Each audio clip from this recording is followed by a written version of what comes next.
उनकी नौकरानी आज नहीं आई थी तो मैंने उनके घर के थोड़े बहुत काम कर दिए थे, इसलिए उन्होंने पैसों के बदले मुझे ये नींबू दे दिए। ये भगवान भी कैसे कैसे दिन दिखाता है। हम गरीबों को गर्मी के मौसम में नींबू पानी पीने के लिए भी हमें कितनी मेहनत करनी पड़ती है। अदिति की बात सुन बाकी बहुएं उदास हो जाती हैं। शालिनी इन सभी बहू में से सबसे बड़ी बहू थी जो दर्जी का काम करती थी। वहीं बाकी घर संभालने के साथ साथ शालिनी के दर्जी के काम में मदद भी किया करती थी। इन पांचों के पति सड़कों पर झाड़ू और मजदूरी करने का काम करते थे, जिससे ये मुश्किल से 2 वक्त की रोटी ही खा पाते थे। अरे वाह शीला, तुमने तो अपने घर का हुलिया ही बदल दिया। कितना सुंदर लग रहा है तुम्हारा घर। वो तो अच्छा लगेगा ही ना, पूरे 1 लाख रुपए जो लगाए हैं घर के रेनोवेशन और पेंट में। वैसे मेरे ख्याल से तुम पांचों को भी अपनी ये बाबा आदम के जमाने की गुफा को रेनोवेट करवाना चाहिए। न जाने इतनी गर्मी में तुम लोग इस गुफा जैसे घर में कैसे रहते हो। खिड़की दरवाजे तो ऐसे हैं कि अगर किसी का हाथ लग गया तो वहीं टूटकर गिर जाएंगे। पांचों बहू की घर की बेइज्जती करके घमंड दिखाते हुए शीला अपने घर के अंदर चली जाती है। अपने घर की इतनी बेइज्जती होता देख पांचों बहुओं को ही काफी दुख होता है। अरे बाप रे बाप, ऐसा लग रहा है कि धरती लोक पर नहीं बल्कि सूर्य ग्रह पर पहुंच गया हूँ। कितनी गर्मी है। इतनी गर्मी में गुफा में सोओगे तो गर्मी नहीं तो क्या ठंड लगेगी। क्या गुफा?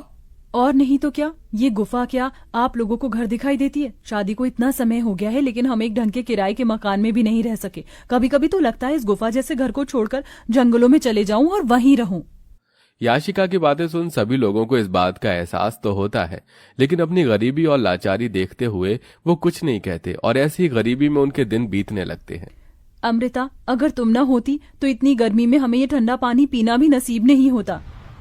जमीन ठंडी रहती है ना, इसलिए मैंने पानी के मटके रखना शुरू कर दिया था ताकि कड़ी से कड़ी गर्मी में भी हमें ठंडा पानी मिल सके। कल रात थोड़ी बहुत चैन की नींद नसीब हुई थी। वैसे ये कपड़ा गीला कर ओढ़ कर सोने का आइडिया सच में कमाल का निकला। अब तो मैं रोज ऐसे ही सोऊंगी। पांचों बहुएं हमेशा अपने ऐसे छोटे मोटे जुगाड़ से गर्मी से थोड़ा बहुत बैक लिया करती थीं। शालिनी देखो ना, मेरी साड़ी फिर से फट गई, इसे सिल दो। कितनी बार एक ही साड़ी को बार बार सिलकर पहनेंगे। जब से शादी हुई है तब से लेकर आज तक एक भी साड़ी नहीं पहनी है। वही 2-3 साड़ियों को सिल कर ही पहन रहे हैं। अदिति इतना बोल ही रही होती है कि तभी उन्हें बाहर से साड़ी वाले की आवाज आती है, जिसे सुन पांचों बहुएं जैसे ही बाहर आती हैं। अरे भाई साहब, ये नीली वाली साड़ी दिखाइए। अरे बहन जी, आप लोग वहाँ क्यों खड़ी हैं? देखिए मेरे पास एक से बढ़कर एक साड़ियाँ हैं, बनारसी, सूती, लखनवी, जरी वाली। बताइए कौन सी साड़ी दिखाऊं? अरे भाई साहब जी, आप किन से साड़ी लेने के लिए पूछ रहे हैं जो एक ही फटी हुई साड़ी को सिल कर पहनती हैं? इनकी एक सूती की साड़ी लेने की तो औकात नहीं है। ये क्या ही महंगी साड़ियाँ लेंगे।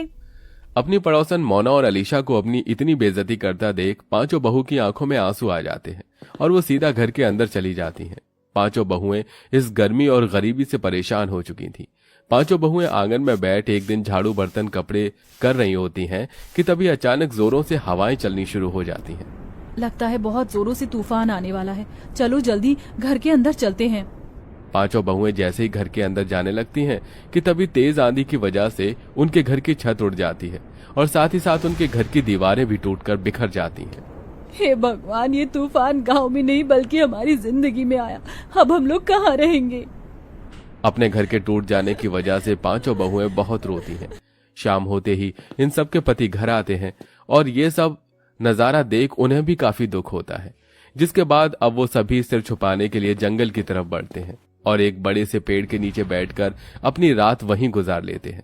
जहां ये सभी लोग रहते थे वहां पर एक बड़ी सी नदी भी बनी हुई थी जो तूफान की वजह से काफी गंदी हो गई थी, जिसे देख पांचों उस नदी की सफाई करते हैं और ऐसे ही उनके कई दिन गुजर जाते हैं।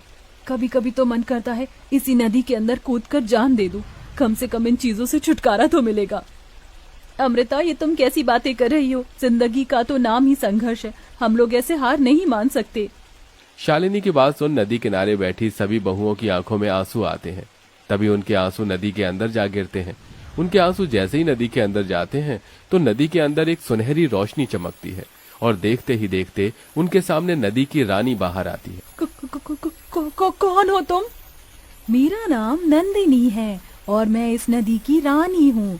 तुम पांचों ने मेरी नदी को साफ किया, यहाँ आसपास सफाई रखी और आज तुम लोग बैठकर ऐसे रो रहे हो। बताओ, तुम लोग क्यों रो रहे हो? उस रानी की बात सुन सारी बहुएं उसे सारी बात बताती हैं, जिसे सुन वो रानी पांचों बहू को अपने साथ नदी के अंदर ले जाती है। उस नदी के अंदर की जमीन, मछली घर, सब कुछ घास का बना हुआ था। ये सब देख पांचों बहुएं बहुत हैरान होती हैं। ये सब हकीकत है या कोई सपना? ये सपना नहीं, हकीकत है। ये घास जादुई घास है, जिसकी मदद से तुम लोग कुछ भी बना सकते हो, और वो चीज बिल्कुल असली चीज की तरह ही काम करेगी। तुम लोग चाहो तो यहाँ से ढेर सारी जादुई घास ले जा सकते हो। नदी की रानी, आपका बहुत बहुत। पांचों बहुएं उस जादुई नदी के अंदर से ढेर सारी जादुई घास लेकर आती हैं और सबसे पहले उन जादुई घास से अपना घर बनाने लगती हैं। क्या इस घास से हम लोगों का घर बन पाएगा? ये मामूली नहीं, जादुई घास है। नदी की रानी ने कहा था कि इस घास से बनी हुई सभी चीज असली चीजों की तरह ही काम करती है। क्या पता ये घास का घर भी हमारा असली घर हो। पांचों बहुएं कुछ घंटे के अंदर एक बहुत बड़ा सा घास का घर तैयार कर देती हैं, जिसमें वो पांचों अलग अलग कमरे भी बनाती हैं। साथ ही साथ वो बाथरूम और रसोई घर भी बनाती हैं, जिसमें घास का चूल्हा, घास के बर्तन और कमरों में घास का पलंग, कुर्सी। जादुई घास होने की वजह से सारी चीज असली चीजों की तरह बिल्कुल मजबूत हो चुकी थी। मुझे तो यकीन ही नहीं हो रहा कि हम लोग अपने घर के अंदर खड़े हैं, वो भी एक ऐसा घर जो असली घर से भी ज्यादा मजबूत और अच्छा हो। अब तो हम यहाँ आराम से रहेंगे। जादुई घास होने की वजह से हमारा ये घास का घर भी कितना ठंडा है। अब तो यहाँ हमें बिल्कुल भी गर्मी नहीं लगेगी। पांचों बहुएं अपने अपने पतियों के साथ आराम से घर में रहती हैं और ऐसे ही कुछ दिन गुजर जाते हैं। सच में अब तो हद हो गई है। मन कर रहा है ये बची कुची साड़ी ले जाकर फेंक दूं। क्या हुआ अदिति, तुम इतने गुस्से में क्यों हो? गुस्सा ना करूं तो खुशी के मारे नाचूं। उस दिन तुमसे साड़ी सिलवाई थी, देखो आज फिर से ये साड़ी फट गई। अदिति की बात सुन शालिनी के मन में एक ख्याल आता है, जिसके बाद शालिनी दोबारा उस जादुई नदी के अंदर जाती है और वहां से ढेर सारी जादुई घास लेकर आती है और अपनी सिलाई मशीन पर बैठकर कुछ घंटे के अंदर ही घास की बनी हुई 5 साड़ियां तैयार कर देती है। साड़ियों के बॉर्डर पर वो तरह तरह के फूल भी लगाती है, जिसके बाद अब जैसे ही पांचों बहुएं उस घास की साड़ियों को पहनती हैं, इस घास की साड़ी को पहनकर तो ऐसा लग रहा है कि मानो जैसे मैंने रुई की साड़ी पहन रखी हो। अब इन घास की साड़ियों में हमें बिल्कुल भी गर्मी नहीं लगेगी और हम आराम से रहेंगे। पांचों बहुएं उस घास की साड़ियों को पहनकर काफी खुश होती हैं। जिस तूफान से इन पांचों का घर टूटा था, उस तूफान में गांव में और भी कई लोग थे जो बेघर हो गए थे। ये सब देख पांचों बहुएं उन लोगों के लिए जादुई घास से घर बनाती हैं। अरे आप लोग तो हमारे लिए देवी हो। जो चीज सरकार और अमीर लोग न कर सके वो आपने कर दिया। आपका एहसान हम कैसे चुकाएंगे। जादुई घास के घर बनाने के साथ साथ पांचों बहुएं गरीब औरतों के लिए घास की साड़ियां भी बनाती हैं, जिन्हें वो काफी सस्ते दामों में बेचती हैं। बरसों से सपना था कि सूती की साड़ी लूंगी, लेकिन हमेशा पैसों की कमी की वजह से ना ले सकी। लेकिन आज आपकी वजह से मैं रुई जैसी मुलायम साड़ी पहन सकूंगी। आपका बहुत बहुत शुक्रिया।